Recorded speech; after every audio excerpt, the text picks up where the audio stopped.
Dang it. Number 5. This is an end one. Second one. Third one. The end. Number 6.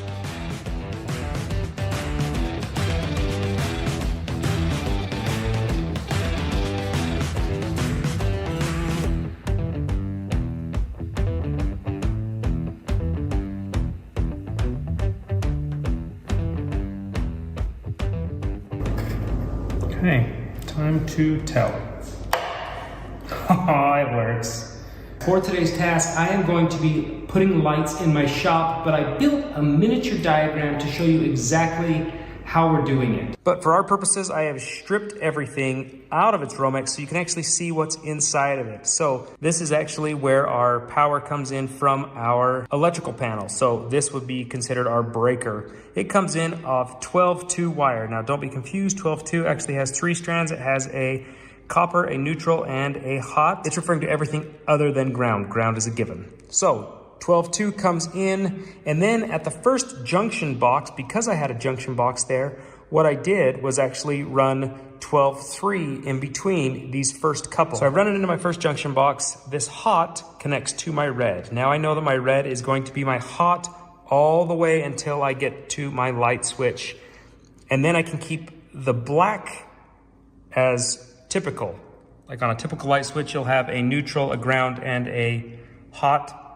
So that's what I wanted to keep it as, so that's why I ran 12-3. So everything you're seeing next to one of these lights is technically in a junction box up on my ceiling. So when we come into the first junction box, we actually run our hot, and then it transfers. I make it switch to the red, so that becomes my hot leg. And then neutral stays neutral, and I can actually run neutral all the way back because it doesn't matter. Ground can do the same thing. It can go all the way back. And then my hots start going from light to light now, because this comes from my light switch. So going off from this red in this first junction box has to come all the way to the switch so that we can actually turn on it. Now we're feeding hot or power into our light switch, and it will come back on the black and feed all of our lights, like so.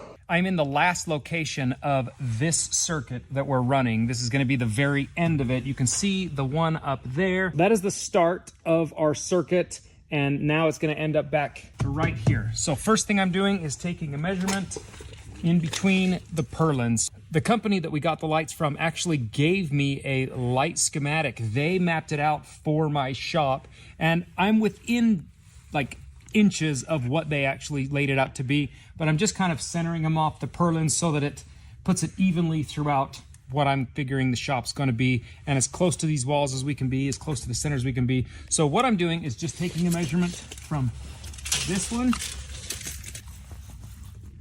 11 feet. Now I'm going to come back this direction, and now I'm going to go to where 11 feet is as well.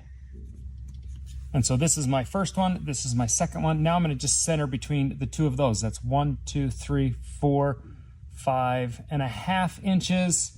So I know I'm going to be 2 3/4. So 1, 2 3/4 puts us actually in the center.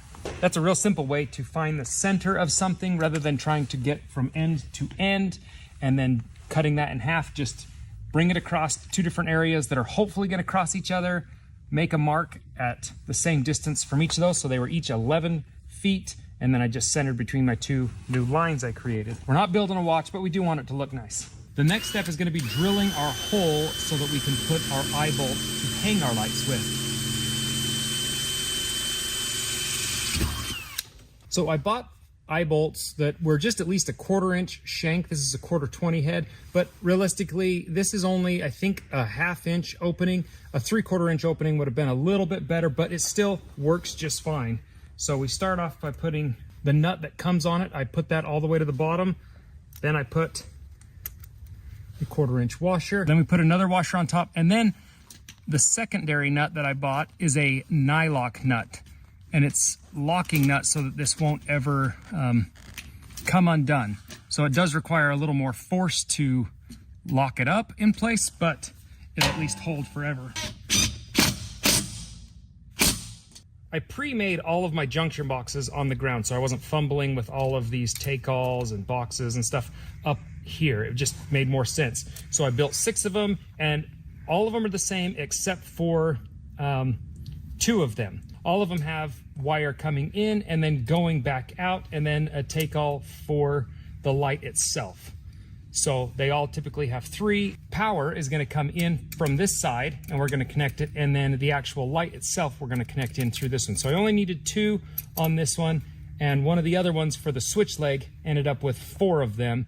But for the most part, they're pretty simple, pretty basic. One thing to note is that if you are going to be doing these lights yourself, if you don't have outlets for them to plug into and you want to hardwire them like I'm doing, every single junction has to be in a junction box and it has to be covered. That is code, and ultimately you want to do it that way anyway, so everything's protected and not vulnerable. So all of ours have had junction boxes, and then we just mount those together.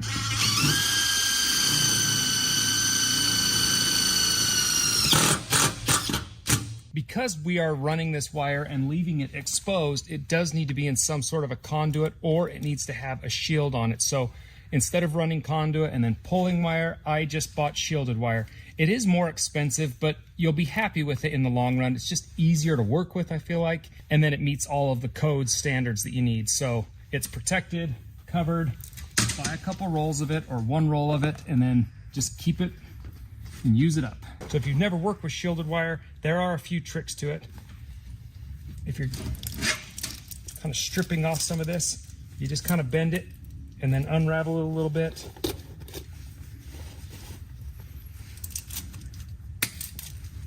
Cut that off. And then I always will cut back this plastic that goes with it as well.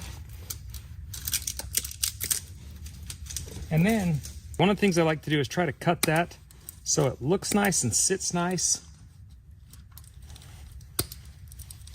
And then if we've got any little edge bending to poke in, we definitely want to try and pry that back out, because that will work like a knife going straight into our wire when we clamp it. You will need, if you're going to be using this aluminum shielded wire, you need these little short stoppers. So they just go around the wire and then they tuck in like so. This protects the wire from this sharp edge that you just cut. This is required on all junctions. With our short stop in and our wire strips back, we're ready to feed it into our junction box. And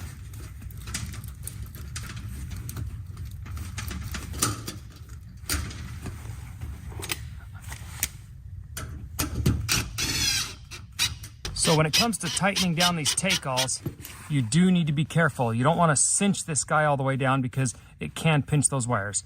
But you need to make sure that that short stop and the end connection is kind of past this, as deep into that as possible. Pull it in, lock it down, and now it's good to go and it's protected. Now our wire is actually fed, and if we were going to go continually down the series, we would have to put another take-all, and I would run that one in so that I had this wire coming in, wire going out, and that's how the rest of the junction boxes look. With your light, you're going to get a hook that comes with it that allows it to kind of clamp onto maybe cable or whatever you've got. They do make some hooks that you can get to clamp right to these purlins, but I didn't want to try and order those, and they're kind of expensive. These eye bolts are really cheap, and it's a real secure way to make sure this isn't going anywhere. We're going to undo our little security bolt there that makes it so it can't ever swing out of this hook. And I like the redundancy that they have so that things stay secure. A bigger eyelet would be better for these, so make sure, maybe take one of these hooks to the store with you when you buy your eyelets so you know what size to get.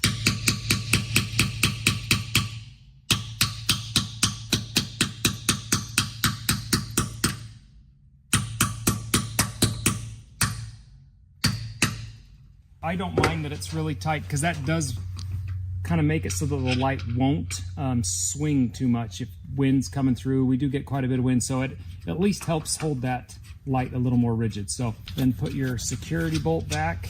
There is another security screw inside of the threads that thread to your hook, so you'll have to back that out, but you definitely want to make sure that guy's in place so that your light doesn't in any way spin or fall or work itself loose. And once that guy's secured and tight, we definitely need to put that security screw back in so it pins it to those threads and won't come undone. So between the two, it's not gonna really come off that ceiling, but the company does send these, I guess I call them earthquake cables, but they're just another redundant safety protocol that allows this light to not, hopefully, ever fall from the ceiling. If this, for some reason, goes bad, this will catch it.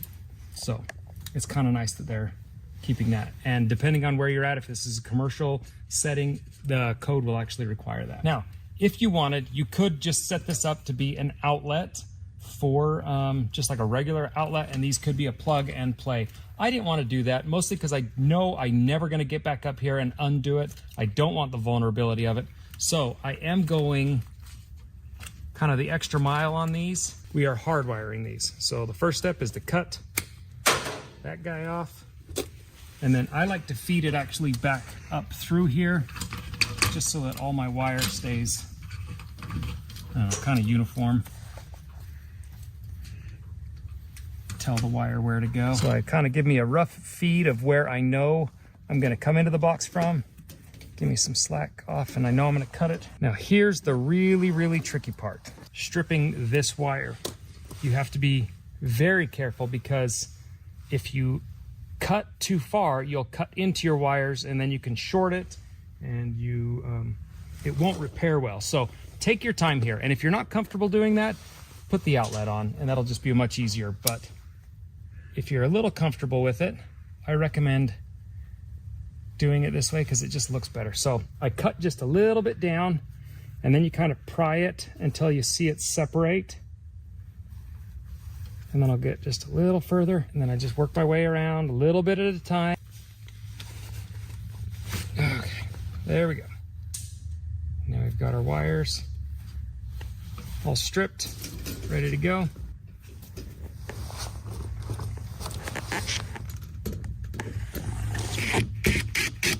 We need that to be snug and secure, but again, we don't want to pinch it too tight because then you can possibly short out wires. Because this is a stranded wire, this is a solid copper wire, these are stranded wires. Because this is stranded wire, you want to twist it and bind it together on itself really well. Make sure it looks as much like a single strand as you can. You're gonna do that to all three, and then we can actually start connecting them. My order of operations is always ground first. It doesn't matter, there's no right or wrong way, but it's my standard order of operations so that I verify that I'm wiring the right thing to the right side. When you're wire nutting stranded to solid, especially if you've got multiple solid wires, I like to stick the stranded piece into the wire nut all the way. And then I slide it over top of the stranded or the solid strand. And that usually guarantees that both are not only stuck in here or bonded really well, but they're also guaranteeing that it's bare metal against bare metal in there. Once again, stranded all the way into the wire nut. And then I go over the top of the solid strand.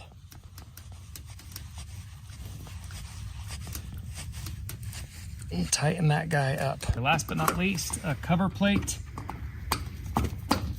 for all of them. What's cool about these lights is they actually are dimmable if you want a dimming switch to be put in place. They come with it. I'm not using it, so it just stays right there. The next thing is I'm just opening this guy up to verify that everything is on the highest setting. I want the brightest possible with these lights, but you can adjust it between the different brightnesses. And I verify that before I go down because I don't want to come back up here to adjust anything. So check that, seal it back up, and these lights are done. That looks fantastic. And I've divided this shop into being this half and that half. And I did it that way for two reasons. One, so that you don't have to have all or nothing. And number two is because 12 lights was a little bit too much for a single 20 amp circuit. So We bumped it up to 2 20-amp circuits. That will really help the power feel a little more stable as well. I am getting ready to set up the other 6 lights, and I want to show you all of the junction boxes. This is the exact order they're going to go in and exactly how they're going to work. This one has 3 because the power is actually going to come from the power box to here and will feed through these. And then this one, once we come from this one, we'll go over. This one will have 4 because this one's going to actually power all of the boxes, plus have a switch leg for it. Then we'll go this way and it will dead end there. So it will create somewhat of a U shape, but then it'll go off. These are the lights that I was sent from my shop, and what I like about them is, 1, they are a high bay light, and I need high bay lights because our ceilings are so high in the shop, and 2, they're adjustable. I can actually change which wattage I'm using, anywhere between 90 watts or 150 watts. I've got them set to the 150 watts so that they're as bright as possible, but I love that I have the option to change it in case we shift some of the shop around a little bit. It's just adjustable. Here's what comes with it. First out of the box is our instructions, and they're pretty simple because these are a plug and play light. And I am going the extra mile and hardwiring them into my shop, but if you didn't want to do that, you could just plug them into an outlet or an extension cord and they're going to work great. They are a 2-pack, so you'll get 2 hooks, 1 for each light, 2 security cables. These are the UFO high bay light. They're 150 watts, which is not a lot of power, but considering how bright they get, they work fantastic, and we're going to use all 12 of them in our shop. 12-2 is coming up in that aluminum clad. One splits off and goes to this box, the other one splits off and goes to that box. From those boxes back, it is that 12-3 wire that I talked about, and it goes all the way back until we get to this last junction box at 12-3 wire. What I tried to do is, because that wire has 2 wires in it, I can use 1 to go down and 1 to come back up into our light switches. Since we're outside on the shop, when I wanted to run these, one thing I wanted to do was I wanted to make sure, since I have a constant hot coming in, I put an outlet on these because that won't take away from the lights. So that's cool. And then anytime I'm inside a shop or a cold room or dark room, I buy these light kind of lamp lights, so when they're off, they glow, so they're easy to find in the dark. I think that's a great option. I will link these guys down below for sure. And our lights are working just fine. So our lights are lit, the shop is lit. Now we're waiting on doors, but we're moving forward with progress on the shop. We're getting a lot done in the meantime. So if you liked today's video, give it a thumbs up. If you're new to the channel, subscribe. I will link the lights that I used and all of the other parts that I used in the description down below. Until next time, I'll see you guys later.